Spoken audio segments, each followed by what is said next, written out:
Hello and welcome to crick chat Venkatesh. ముందుగా మీ అందరికీ రిపబ్లిక్ డే శుభాకాంక్షలు.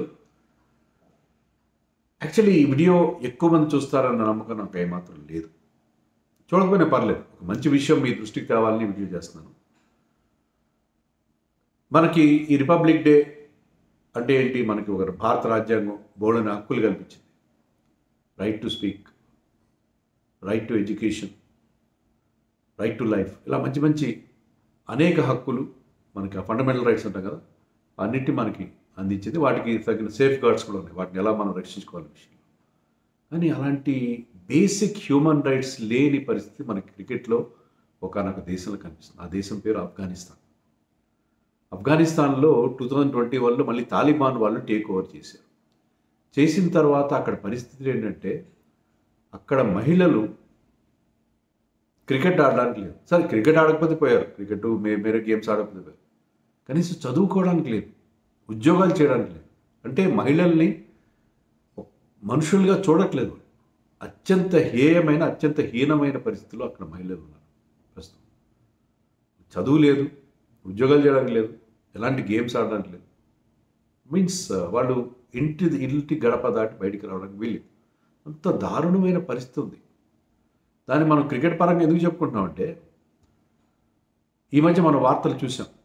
అవేంటంటే, ఆఫ్ఘనిస్తాన్తో మాకు బయలాటరల్ ఆడమని చెప్పి already England and Australia decide చేసుకుంది. అలాగే రాబోయే ఛాంపియన్స్ ట్రోఫీలో ఆఫ్ఘనిస్తాన్తో ఈ రెండు దేశాలు ఆడాల్సి ఉంది. వాళ్ళ గ్రూప్లో ఉన్నారు, ఒకే గ్రూప్లో ఉన్నారు. దాంట్లో ఇంగ్లాండ్ ఆఫ్ఘనిస్తాన్తో ఆడకూడదు అని చెప్పి ఇంగ్లాండ్కి చెందిన అక్కడి పార్లమెంట్ సభ్యులు అందరూ కూడా ఒక పెద్ద మెమోరాండం ఇవ్వడం, చాలామంది వందల మంది సంతకాలు చేసి మెమోరాండం ఇవ్వడం జరిగింది.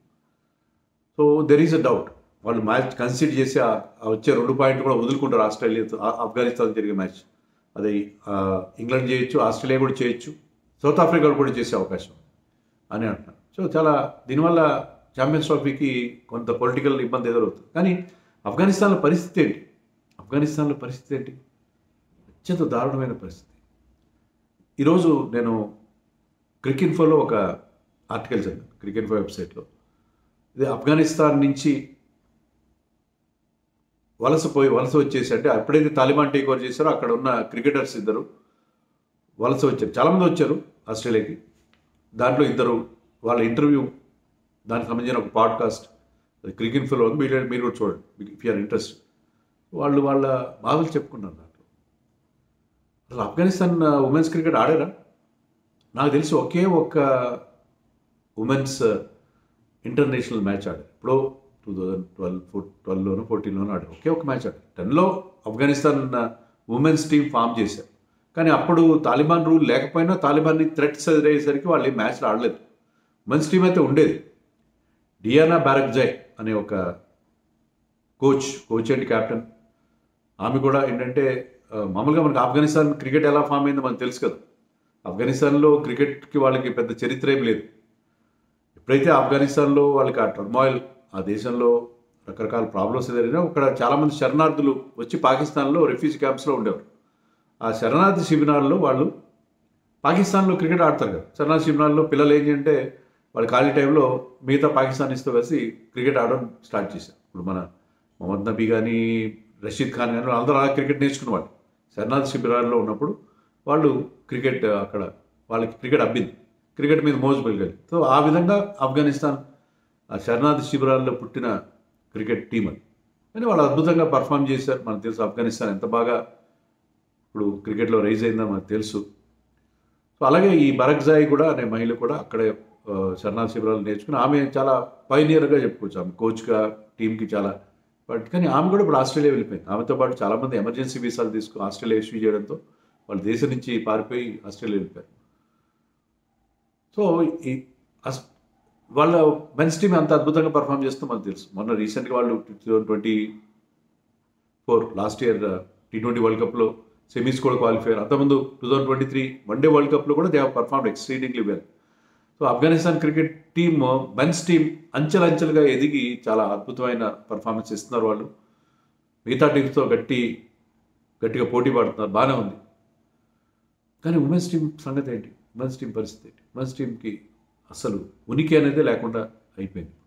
చాలా చాలా దారుణమైన పరిస్థితి. 2010లో నేను చెప్పినట్టుగా అక్కడ ఉమెన్స్ టీమ్ ఫామ్ అయింది, కానీ తర్వాత కంటిన్యూ కాలేదు. కానీ రూల్ ఏంటంటే ఐసీసీ ప్రకారం, ఎందుకంటే ఐసీసీకి ఇప్పుడు ఆఫ్ఘనిస్తాన్ ఫుల్ టైం మెంబర్. అంటే మిగతా టీమ్స్లో మిగతా కొన్ని అసోసియేట్ మెంబర్స్ ఉంటారు, అలా కాదు, ఫుల్ మెంబర్షిప్ వచ్చి టెస్ట్ మ్యాచ్ కూడా ఆడుతున్నారు. It is a test playing nation. So మిగతా ఇండియాకి ఎంత స్టేటస్ హోదా ఉందో వాళ్ళకు కూడా అదే రకమైన స్టేటస్ ఉంది, ఫుల్ మెంబర్.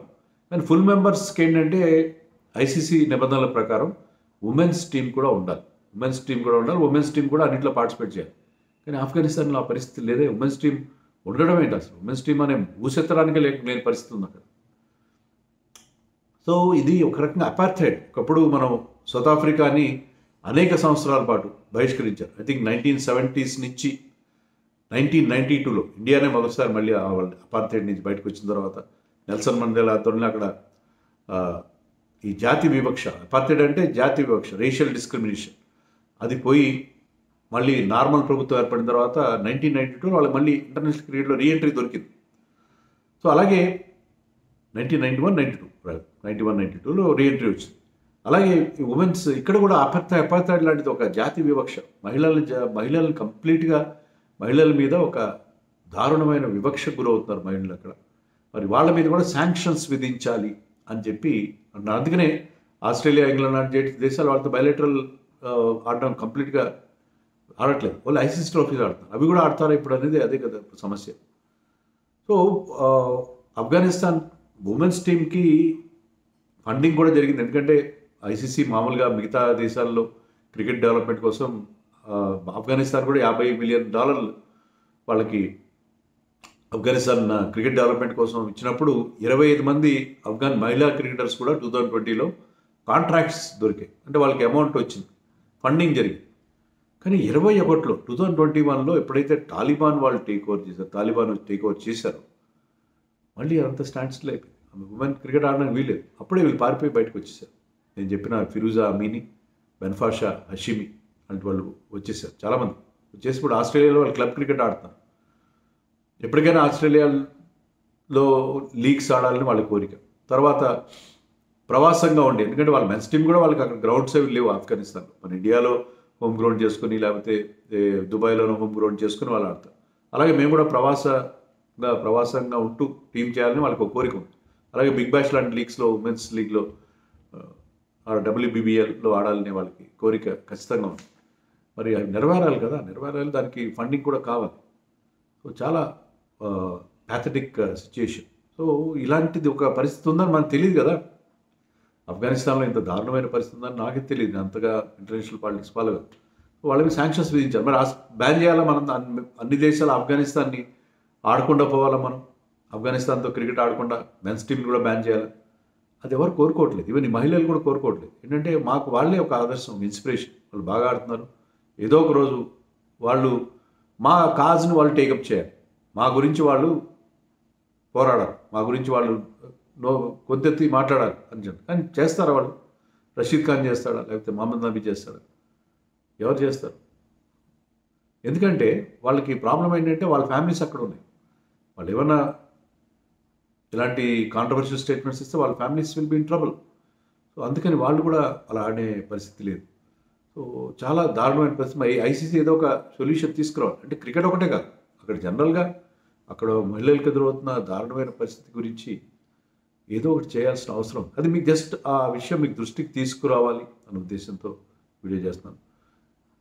వాళ్ళ మహిళలు కూడా ఏమంటున్నారంటే మెన్స్ క్రికెట్ మేము పెద్దగా సపోర్ట్ చేయం, ఎందుకంటే వాళ్ళు చేయగలిగేది మేము కూడా చేయగలుగుతాం. Women are no way inferior to men. వాళ్ళ జలాగా మేము కూడా బాగా ఆడుతాం. నిజంగా వాళ్ళు కూడా అవకాశం ఇస్తే వాళ్ళు కూడా ఉమెన్స్ క్రికెట్లో చాలా తొందరగా ఎదిగే అవకాశం మనకు కనిపిస్తుంది. కానీ అవకాశం రావట్లేదు. సో వాళ్ళు ఏంటంటే మా సమస్యను వాళ్ళు హైలైట్ చేయాలని వాళ్ళు కోరుకుంటారు. కానీ అవుతుందా అనేది డౌట్ఫుల్.